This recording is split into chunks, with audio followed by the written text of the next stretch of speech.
Laissez-moi agir en vous. Mes enfants bien-aimés, me voici au milieu de vous. Je suis Jésus, votre Maître, et je suis ici pour vous inviter à préparer vos cœurs à la communion de Noël, qui me permettra de reconnaître en vous et de renouveler pour vos âmes les fruits de la rédemption. Un jour, je me trouvais devant une foule immense de personnes qui, assoiffées de ma parole, me suivaient sans souci de la nourriture. J'ai eu pitié de ces gens, et j'accomplissais alors un des plus grands miracles.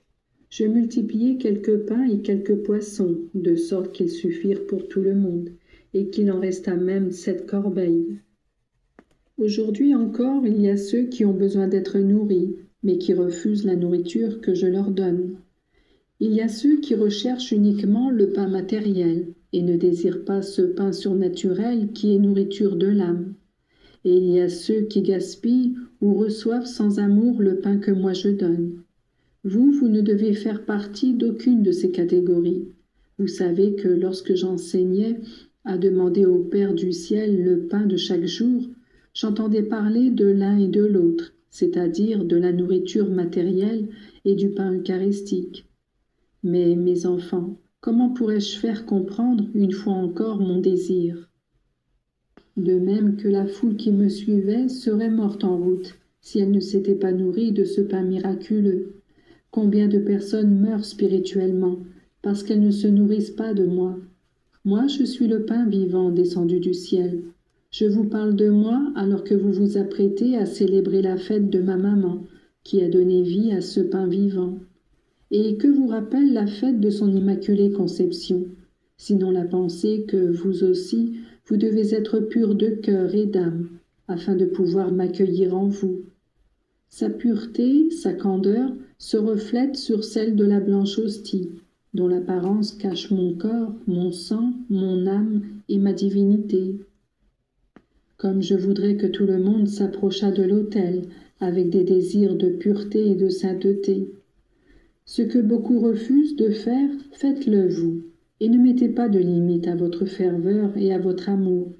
Si en outre vous voulez rendre plus efficace ma présence en vous, laissez-moi agir par votre intermédiaire.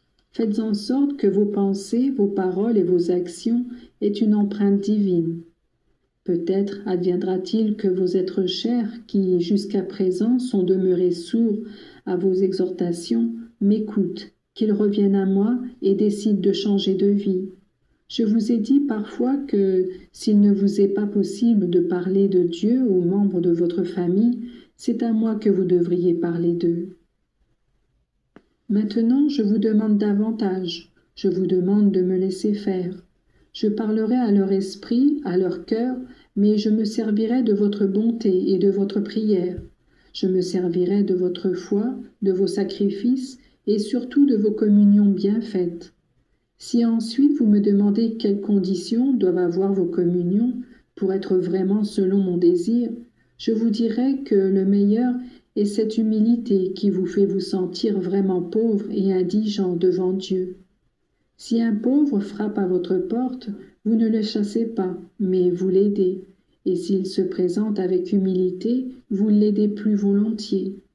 Moi, je possède les vraies richesses, je désire les distribuer et enrichir mes enfants. Ne vous ai-je pas dit, heureux les pauvres en esprit, car le royaume des cieux est à eux. Les plus grandes richesses sont réservées à ceux qui savent se faire pauvres pour demander d'être aidés. Quand une âme s'approche du banquet eucharistique rempli d'elle-même, elle me fait beaucoup de peine, car l'orgueil la rend indigne. Mais quand à l'instar du publicain, vous vous frappez la poitrine en vous reconnaissant pécheur, alors je m'émeus et je viens au-devant de vous avec un amour infini, parce que je peux réaliser ma mission de salut. Rappelez-vous, mes enfants, que je suis venu sur terre pour sauver ceux qui étaient perdus. Chaque fois qu'à la Sainte Messe je m'offre au Père pour le salut de l'homme, et que je me donne à ceux qui me désirent sous les espèces du pain et du vin, mon cœur se réjouit, il est heureux du bonheur que je peux vous procurer.